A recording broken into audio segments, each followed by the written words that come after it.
Bəli, Ukrayna tərəfinin yaydığı kadrları diqqətinizə çatdırdıq. İndi isə Ukraynanın arsenalında olan dronlara nəzər yetirəcəyik. Söhbət hansı dronlardan gedir və nə qədər güclüdür bu dronlar, nə qədər sürətlidir, nə qədər effektivdir.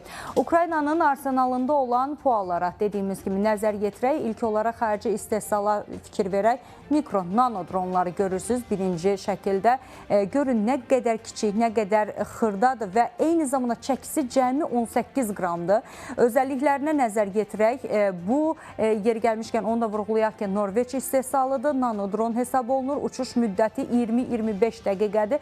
Uçuş məsafəsi isə 1-2 kilometrdir və gördüyünüz kimi bu müharibədə də intensiv şəkildə həmin dronlardan da istifadə olunur və nə qədər effektivdir, nə qədər yaxına gedə bilir.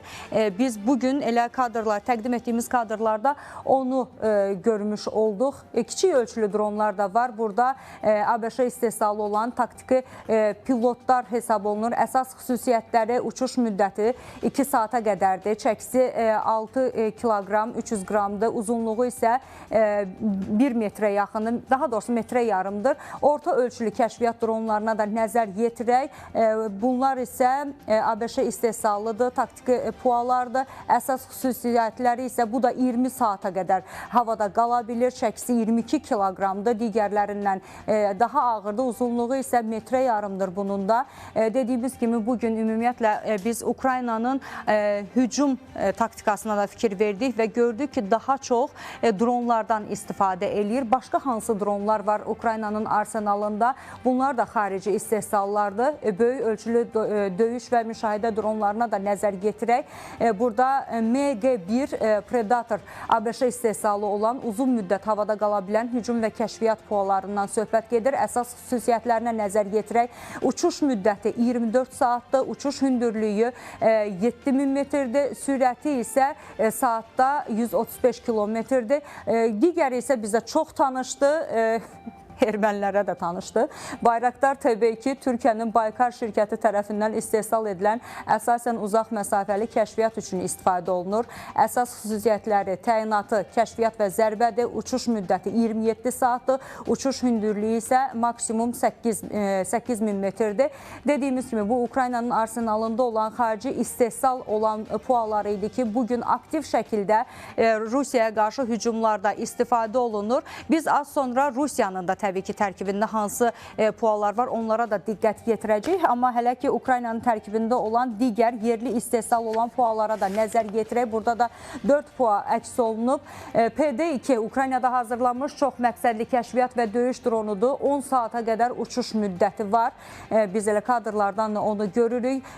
Sonra Panşir dronları var. Ukrayna istehsalı kəşfiyyat, döyüş sistemi kiçik yük daşıyır. Düşmənin arxasında əməliyyatlar üçün istifadə olunur. Digəri isə UJ-25 Skyline Ukrayna istehsalı turbo rejimli kamikadze dronudur. Bu da çox effektivdir və onun həyata keçirdiyi döyüş əməliyyatlarının da biz kadrlarını görmüşük. Sosial şəbəkələrdə də geniş müzakirə olunub. Onların, yəni dronların, bu cür kiçik dronların, kiçik ölçülü dronların necə böyük texnikaları məhv etdiyinin, elə eyni zamanda təbii ki, canlı qüvvəni də necə zərərsizləşdirdiyinin şahidi olmuşuq. AG-400 var. Burada uzun mənzilli hücum dronudur. Düşməni hədəf almaq üçün hazırlanıb və dediyimiz kimi hədəf alır. Daha sonra isə hücum həyata keçirir. Bunlar Ukraynanın istehsalı idi və arsenalında olan PUA-lar idi, dronlar idi. İndi isə bəs Rusiyada nələr var? Rusiyanın arsenalında olan PUA-lara da kiçik bir hissəsinə nəzər yetirəcəyik. Biz Forpost İsrail istehsalıdır, təyinat, kəşfiyyat, müşahidə, hədəf koordinasiyası, uçuş müddəti 15-18 saatdır. Maksimal uçuş hündürlüyü 7000 metrdir. Uzunluğu isə 5 metrdən çoxdur. Zala var, təyinat, kəşfiyyat və kamikadze dronu hesab olunur. Bu da PUA-lara hesab olunur. Uçuş müddəti 4 saatdır. Uçuş məsafəsi 50-30 kilometrdir. Maksimal hündürlüyü isə 3600 metr hesab olunur.